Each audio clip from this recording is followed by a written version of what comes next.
کوئی ایک جہاز، یمن نے کہا ہے کوئی ایک جہاز یہاں سے نہیں گزرے گا، اور وہی ہو رہا ہے جو یمن کہہ رہا ہے، باقی ملکوں کی طرح نہیں جو بیانات کچھ دیتے ہیں کرتے کچھ ہیں۔ یمن نے پہلے دن کہا تھا کہ ہماری پالیسی مسل دکھانا نہیں ہے، تو انہوں نے وہ کر کے دکھایا ہے۔ یمن نے پوری طرح سے ریڈ سی کا محاصرہ ابھی تک قائم رکھا ہوا ہے۔ ناظرین کیا عجیب یہ اور کمال بات ہے، ایک بھی اسرائیلی جہاز جب سے یمن نے محاصرہ کیا ایک بھی اسرائیلی جہاز نہیں گزر سکا۔ اب میں آپ کے سامنے دو تین جو اہم سٹیٹمنٹس آج سامنے آئی ہیں یمن کی جانب سے کہ وہ کتنے کمیٹڈ ہیں اور کس طرح فلسطین کے ساتھ کھڑے ہیں اور امریکہ کو کیا دھمکی دی ہے، یہ بھی آپ دیکھیے۔ We denounce the continuation of the policy of double standards and the selective implementation of international and humanitarian law in the service of the Zionist entity۔ وہ کہہ رہے ہیں کہ یہ جو ڈبل سٹینڈرڈز ہے نا کہ ان کا انٹرنیشنل لا اور ہمارے لیے انٹرنیشنل لا اور، یہ ہم نہیں مانتے، یہ دوہرے معیارات یہاں پر نہیں چلیں گے۔ انٹرنیشنل لا ہوگا تو وہ ایک ہی ہوگا جس کو اسرائیل بھی مانے گا اور ہم بھی مانیں گے۔ اگر وہ اپنے بوٹوں تلے روندے گا انٹرنیشنل لا کو تو یہاں بھی امید مت رکھنا ہم تمہیں سبق سکھائیں گے۔ اچھا پھر آگے وہ کیا کہہ رہا ہے،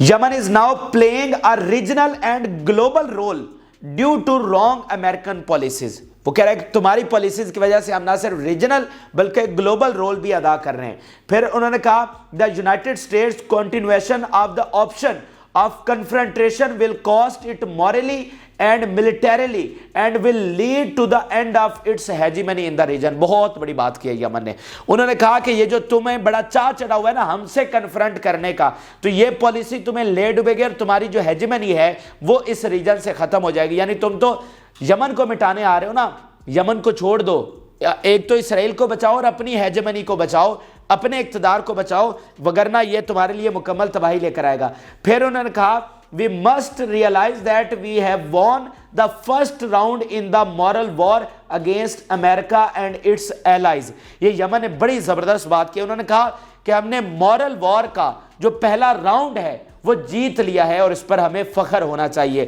تو یہ ناظرین یمن کے حوالے سے تازہ ترین اپڈیٹس ہیں۔ اب آپ کو ایران کے حوالے سے بھی اپڈیٹ کر دیتے ہیں۔ ناظرین ایران کے حوالے سے خبر یہ آئی ہے کہ ایک نیا جنگی بیڑا شامل کیا گیا ہے ان کے نیوی میں، اور یہ اس کو بڑا خطرناک جنگی بیڑا کہا جا رہا ہے، اور یہ اس وقت ریڈ سی کی طرف بھی آ رہے ہیں۔ اس سے پہلے بھی جو ایرانی وارشپس ہے وہ ریڈ سی میں پہنچے ہوئے ہیں، اور اب یہ جو نیا یعنی سب سے خطرناک اور نیا اکوپڈ بیڑا ہے وہ بھی بھیجا جا رہا ہے۔ یہ آپ دیکھیے the warship is equipped with SAMS Noor anti ship missile جن کی رینج 300 کلومیٹر ہے، الیکٹرانک جیمنگ سسٹم ہے، اس میں 30M آٹو کینوس ہے اور ڈرونز ہے۔ ٹھیک ہے، یہ ایک نیا جنگی بیڑا جو ہے وہ ان کی نیوی میں شامل کیا گیا ہے اور اس کو اب ریڈ سی کی طرف بھیجا جا رہا ہے، یعنی سب سے جدید سب سے ایڈوانس جو بیڑا ہے وہ ریڈ سی کی طرف بھیجا جا رہا ہے۔ تو ایران پوری طرح سے یمن کے ساتھ کھڑا ہے۔ تو یہ ناظرین یمن اور ریڈ سی کی صورتحال تھی۔ اب آپ کو لیبنان بارڈر پر لیے چلتے ہیں۔ لیبنان کے حوالے سے ہمارے پاس بہت بڑی خبریں ہیں، اور لیبنان نے جس طرح سے ایک نئے فیز میں جنگ کو داخل کر دیا ہے، اب سب کی ٹانگیں کہاں پر ہیں۔ اسرائیل کے گرد یقین مانیے ناظرین گھیرا تنگ ہو گیا، زمین تنگ کر دی گئی ہے اسرائیل کے گرد۔ وہ جو غزہ کے لوگوں پر زمین تنگ کرنے گئے تھے، آج ان کے اپنے خلاف جو ہے زمین تنگ کر دی گئی ہے، اور ان کو ایسا مزہ چکھایا گیا، ان کا گھمنڈ پوری طرح سے زمین میں خاک کر دیا گیا ہے۔ آپ کو اندازہ بھی نہیں ہے اس وقت اسرائیل جو ہے وہ کس طرح بھیک مانگ رہا ہے حزب اللہ سے۔ ایک کے بعد ایک ایمبیسڈر کو بیروت بھیجا جا رہا ہے کہ حزب اللہ کو کس طرح سے روکو، اور حزب اللہ کا بیان بھی آیا ہے کہ Israel wants ceasefire through Europe and America, کہ یہ اس لیبنان کے بارڈر کے پر جو سیز فائر ہے، جنگ بندی ہے، وہ یورپ کو بیچ میں لا کر ہم سے چاہتا ہے۔ تو جنگ بندی اس کو ملنے والی نہیں ہے، جنگ بندی تبھی ہوگی جب غزہ میں بمباری بند ہوگی۔ ٹھیک ہے نا، اب یہ معاملات اس طرح سے حل نہیں ہوں گے، اب بمباری بھی بند ہوگی اور وہاں پر فلسطینی ریاست آزاد بھی ہوگی، اس سے کچھ پر ہم ماننے والے نہیں ہیں۔ تو ابھی ناظرین بڑی خبر ایک یہ بھی آئی ہے کہ یورپین یونین کے نمائندے نے ملاقات کی ہے حزب اللہ کے سربراہ سے، ان کے ڈیلیگیشن سے، اور حزب اللہ کو یہ کہا ہے کہ آپ جو بارڈر فینس ہے جو بالکل مطلب بارڈر کے اوپر یہ حزب اللہ پہنچی ہوئی ہے نا، تو آپ اس سے پیچھے ہٹ جائیں۔ یہ ایک بہت پرانا ان کا معاہدہ بھی تھا کہ حزب اللہ بالکل بارڈر پر نہیں رہے گی، اور اب انہوں نے کہا کہ آپ اسی قرارداد کے تحت واپس پیچھے چلے جائیں، یعنی بارڈر سے 5-7 کلومیٹر پیچھے چلے جائیں۔ لیکن حزب اللہ نے کہا کہ ہم پیچھے نہیں جائیں گے۔ یہ بہت بڑی بات ہے۔ یورپی یونین کا سربراہ خصوصی طور پر بیروت گیا، وہاں پر انہوں نے حزب اللہ کے سربراہ سے، ان کے ڈیلیگیشن سے ملاقات کی، اور حزب اللہ نے کہا کہ ہم نہیں مانیں گے جب تک غزہ میں بمباری بند نہیں ہوگی، فلسطینی ریاست کے قیام کو یقینی نہیں بنایا جائے گا، تب تک ہم پیچھے ہٹنے والے نہیں، اور ہم اسی طرح بارڈر پر ہیں اور ہمارے حملے اسی طرح سے جاری رہیں گے۔ پھر اس جو ڈیلیگیشن ہے، یعنی ان کے نمائندے ہیں،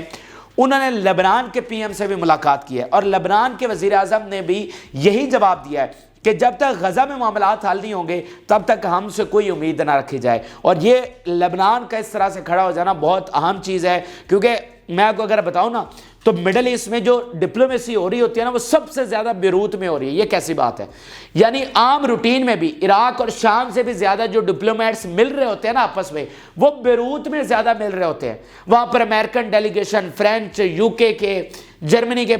آپ کے یورپ کے بہت سارے، امریکہ، کینیڈا، ان کے تمام جو ڈپلومیٹس ہوتے ہیں وہ زیادہ ان کی جو میٹنگز ہو رہی ہوتی ہیں مڈل ایسٹ کے حوالے سے وہ بیروت میں ہو رہی ہوتی ہیں، ٹھیک ہے؟ تو اب بھی سب سے زیادہ ڈپلومیسی بیروت میں ہو رہی ہے، لیکن نہ ہی جو لبنان کی حکومت ہے وہ ماننے کو تیار ہے، نہ ہی حزب اللہ کو ماننے کو تیار ہے۔ اور فرانس کو یہاں پر زیادہ مسئلہ یہ پیش آ رہا ہے کہ لبنان جو ہے یہ فرانس کی پرانی کالونی ہے، جیسا کہ ہم یعنی بر صغیر والے برطانیہ کی کالونی رہے ہیں، تو اسی طرح لبنان جو تھا وہ فرینچ کالونی تھا۔ تو لبنان میں فرانس کے اپنے انٹرسٹ ہیں، ان کا اپنا ایک انفلوئنس ہے اور اپنے معاملات ہیں، تو وہ بھی ان کے یہاں پر ڈیمیج ہو رہے ہیں۔ اس لیے آپ نے دیکھا کہ فرانسیسی جو وزیر خارجہ ہے اس نے تل ابیب میں کھڑے ہو کر کہا کہ سیز فائر ہونا چاہیے، اینڈ دین وہ اس کے بعد فوراً ادھر پہنچے لبنان میں اور معاملات کو سلجھانے کی کوشش کی۔ اور آپ دیکھیں کہ فرانس کسی اتحاد کا ایسا نہیں ہے، نہ ہی وہ یمن کے خلاف کسی اتحاد کا ایسا ہے، اور بہت زور کے ساتھ وہ سیز فائر پکار رہا ہے، بہت زور کے ساتھ کہہ رہا ہے کہ فل فور سیز فائر ہونا چاہیے۔ اور ابھی تک واحد فرانسیسی وزیر خارجہ ہیں جنہوں نے تل ابیب میں کھڑے ہو کر کہا کہ سیز فائر ہونا چاہیے۔ تو یہ بھی اب معاملات آپس میں اسرائیل اور یورپ کے کلیش میں آ رہے ہیں۔ اب میں آپ کے سامنے اسرائیلی میڈیا ہی کے بیانات رکھوں گا، اور آپ کو اندازہ ہوگا ناظرین کہ اسرائیل یقین مانیے لرز اٹھا ہے، اسرائیل کانپ گیا ہے۔ جو حملہ کل کیا گیا حزب اللہ کی جانب سے ان کی بیس پر، بالکل سرپرائز تھا یہ، اسرائیل یہ ایکسپیکٹ نہیں کر رہا تھا کہ یہ حملہ ہوگا۔ میں آپ کے سامنے بیانات رکھوں گا، اس کے بعد آپ کو اندازہ ہوگا کہ معاملات کس شدت تک پہنچ چکے ہیں اور جنگ ایک نئے فیز میں وہاں پر داخل ہو چکی ہے۔ یہ سارے اسرائیلی میڈیا کے بیانات ہیں۔ Exceptional shooting in terms of numbers carried out by حزب اللہ ٹورڈز دا نارتھ، وہ کہہ رہے ہیں کہ یہ غیر معمولی نمبرز ہیں جو دیکھنے کو ملے ہیں، جو حملے ہم پر کیے گئے۔ Attacking the maroon base is a rise in the rank from حزب اللہ، کہ اب یہ جو ان کی کیپیبلٹی ہے حزب اللہ کی وہ اور بھی بڑھ گئی ہے۔ پھر وہ کہہ رہے ہیں chairman of the front line towns forum in the north, یہ کیا کہہ رہا ہے؟ Nasrallah creates a new reality for us every day, کہ یہاں پر ہمارے لیے روز ایک نئی حقیقت ہے، روز نصر اللہ جو چاہتا ہے وہ کر رہا ہے۔ ہم نصر اللہ کے محتاج ہو گئے ہیں کہ اگر وہ کبھی حملہ کر رہے ہیں، کبھی کچھ کر رہے ہیں، ہم ان کے مرہون منت ہے کہ کیا ہم گھر واپس آ سکتے ہیں یا نہیں آ سکتے، ہم باہر نکل سکتے ہیں یا نہیں نکل سکتے، ہمارا کاروبار چل سکتا ہے نہیں چل سکتا۔ یہ اسرائیلی گورنمنٹ ہمیں کنٹرول نہیں کر رہی، یہ حسن نصر اللہ اور حزب اللہ ہمیں کنٹرول کر رہے ہیں۔ تو ہمارے لیے اب نئی ریئلٹی حزب اللہ ہے، وہ ہماری زندگیوں کو چلا رہی ہے اور اس نظام کو چلا رہی ہے۔ اسرائیلی گورنمنٹ یہاں سے کنٹرول کھو چکی ہے۔ پھر آپ دیکھیے we must acknowledge that حزب اللہ achieved an achievement by displacing the residents of the north from their settlements۔ Israeli media کہہ رہا ہے کہ حزب اللہ کی یہ جو اچیومنٹ ہے اس کو اکنالج کرنا چاہیے کہ وہ کامیاب ہو گئے ہیں ہمارے شہریوں کو بے گھر کرنے میں۔ 1948 سے لے کر اب تک اسرائیل کو بنے 75 سال ہو گئے ہیں، لیکن آج تک کبھی ایسی صورتحال پیدا نہیں ہوئی کہ اسرائیلیوں کو اپنے گھر چھوڑنے پڑے۔ 2006 میں یہ جنگ بھی ہوئی تھی لیکن تب بھی اسرائیلی اپنے گھروں سے نہیں نکلے تھے، لیکن اسرائیلی میڈیا کہہ رہا ہے یہ پہلی بار ہوا ہے اور ہمیں ماننا چاہیے کہ حزب اللہ اب اتنی طاقتور ہو چکی ہے۔ اور اس لیے ناظرین آپ یہ سمجھے کہ یہ معاملہ آج حل ہوتا ہوا کیوں نظر آ رہا ہے، کیونکہ جیسے باراک اوباما نے کہا تھا کہ ایک فریق بہت زیادہ تگڑا ہے اور دوسرا بہت کمزور ہے، تگڑا دینا نہیں چاہتا اور کمزور لے نہیں سکتا، تو آج یہ کمزور تگڑا ہو گیا ہے، تو کمزور لینے کی پوزیشن میں آ گیا، اس لیے آج یہ معاملہ ہمیں حل ہوتا ہوا نظر آ رہا ہے۔ یعنی فلسطینی یہ کہہ رہے ہیں کہ اگر مذاکرات کے ذریعے ہمیں سٹیٹ نہیں مل رہی تو ہم چھین کے لیں گے، اور جب ہم چھین کے لیں گے تو ایک بھی اسرائیلی کو یہاں پر بسنے نہیں دیں گے، پھر اسرائیل یہاں پر نہیں ہوگا، پھر اونلی فلسطین ہوگا۔ تو اسی طرح یہ جو تگڑا ہو گیا نا، اور سارے ساتھ آپ دیکھیں نا کہ حماس کے اور بڑے معاملات تھے، حزب اللہ کے ساتھ ایک وقت میں ان کے اختلافات تھے، بشار الاسد کے ساتھ ان کی ایک وقت میں بڑی لڑائی جاری تھی، تو آج وہ سارے ون پیج پر ہو گئے، اور یوں ان کی طاقت جو ہے وہ کئی گنا بڑھ گئی ہے کہ امریکہ بھی ان سے جنگ سے کترا رہا ہے۔ اچھا یہ آپ دیکھیے،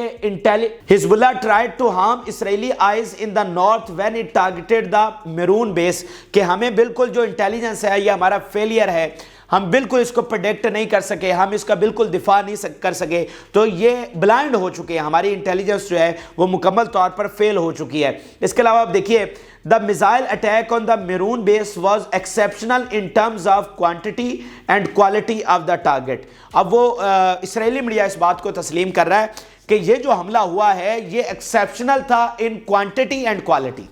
یعنی تعداد بھی بہت زیادہ ہے، صرف ایک بیس پر 62 راکٹس کے ساتھ حملہ کیا گیا، تعداد بھی اتنی زیادہ، یعنی ایک بیس پر جب 62 میزائل فائر کیے جائیں تو آپ سوچئے کہ اس کا حشر کیا کر دیا ہوگا انہوں نے۔ تو تعداد بھی اتنی زیادہ اور کوالٹی اس طرح کے ڈائریکٹ اچیومنٹس ہوئی ہیں، یہ نہیں کہ بیس ادھر ہے اور راکٹ جو ہے وہ 5 کلومیٹر دور جا کے گر رہا ہے، ایسا نہیں ہے، ڈائریکٹ جو اچیومنٹس ہوئی ہیں، یعنی بالکل صحیح نشانے پر جا کر میزائل ٹکرائے ہیں۔ اور یہ بیس جو ہے یہ پہلے بھی تفصیلات بتا چکا ہوں کہ بارڈر کے ساتھ نہیں ہے، بارڈر سے کافی اندر ہے اسرائیل کی طرف، تو انہوں نے لانگ رینج کے میزائل استعمال کرتے ہوئے بھی ان کی جو سب سے حساس بیس ہے، جہاں پر ان کے انٹیلیجنس ہیڈ کوارٹر ہے، سب سے حساس ایریا ہے، اس کو لوکیٹ کیا اور اس پر جا کے اٹیک کیا، اور کوئی آئرن ڈوم، کوئی ان کا ایئر ڈیفنس وہ ان میزائل کو نقصان نہیں پہنچا سکا، اور یہ بھی پریڈکٹ نہیں کر سکا کہ یہاں پر حملہ ہونے والا ہے۔ تو اس لیے اسرائیلی میڈیا تل ملا اٹھا ہے، یقین میں چیخیں ہیں اسرائیل کی، اس کا میڈیا چیخ کر پاگل ہو گیا ہے کہ یہ ہمارے ساتھ حزب اللہ نے کیا ہے، اور اس کا مطلب حزب اللہ اب اتنی تگڑی ہے کہ وہ تو ابھی تو یہ انہوں نے شروعات کی ہے، یعنی حزب اللہ کہہ رہی ہے کہ یہ صالح العروری کی شہادت کا جو بدلہ ہم نے لینا ہے اس کا آغاز ہے، یہ انیشیٹ ہم نے کیا بدلہ لینے کے پروسیس کو، یہ بدلہ نہیں لیا گیا بلکہ یہ آغاز ہے۔ تو آگے آگے دیکھیے کہ ہوتا ہے کیا، 2 لاکھ میزائل ان کے پاس ہے، راکٹس ان کے پاس ہے، اور پتہ نہیں کون سی ویرائٹی آف ویپنز ان کے پاس، اندازہ بھی نہیں ہے اسرائیل کو۔ لیکن امریکہ کو یہ اندازہ ضرور ہے کہ اگر حزب اللہ آ گئی تو پھر تباہی ہے اسرائیل کے لیے، پھر اسرائیل کو بچایا نہیں جا سکے گا اگر حزب اللہ اس جنگ میں آ گئی۔ اس لیے یورپ بھی پورا زور لگا رہا ہے، امریکہ بھی پورا زور لگا رہا ہے، لیکن حزب اللہ ڈٹی ہوئی ہے۔ حزب اللہ نے کہا کہ نو وے، نو چانس، کوئی کسی صورت میں ہم یہ حملے بند نہیں کریں گے۔ تو ناظرین میں آپ کو یہ آپ سٹیٹمنٹ سے آپ کو اندازہ ہو گیا ہوگا کہ اس جنگ کی اب شدت کس طرح بڑھ چکی ہے، اور اب معاملات اس نہج پر پہنچ چکے ہیں کہ کسی بھی وقت جو فل سکیل جنگ ہے، جو فل سکیل وار ہے وہ چھڑ سکتی ہے۔ اب معاملات اس میکسیمم لیول پر پہنچ چکے ہیں، صرف ایک تھوڑا سا جو اگر ریسٹرینٹ کا مظاہرہ کیا جائے گا، یعنی اس سے اگر آگے مزید نہیں بڑھا جائے گا، تو وہ صرف ویٹ بلنکن کے دورے کا کیا جائے گا کہ بلنکن ادھر پہنچا ہوا کہہ رہا ہے جی ہم ریاست لے کر دے رہے ہیں، یہ کر رہے ہیں، ہمیں 4 دنوں کا ٹائم دے دیا جائے، تو شاید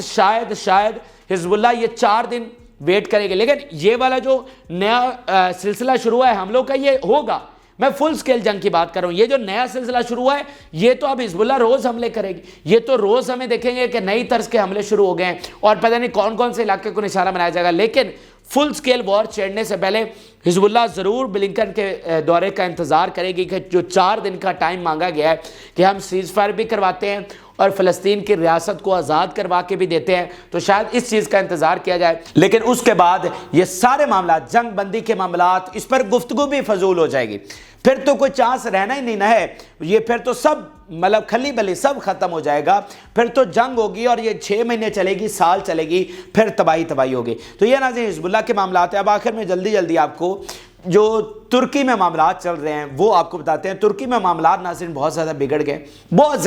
گئے معاملات، یقین مانیے ایک جو ملک ہے وہ اس وقت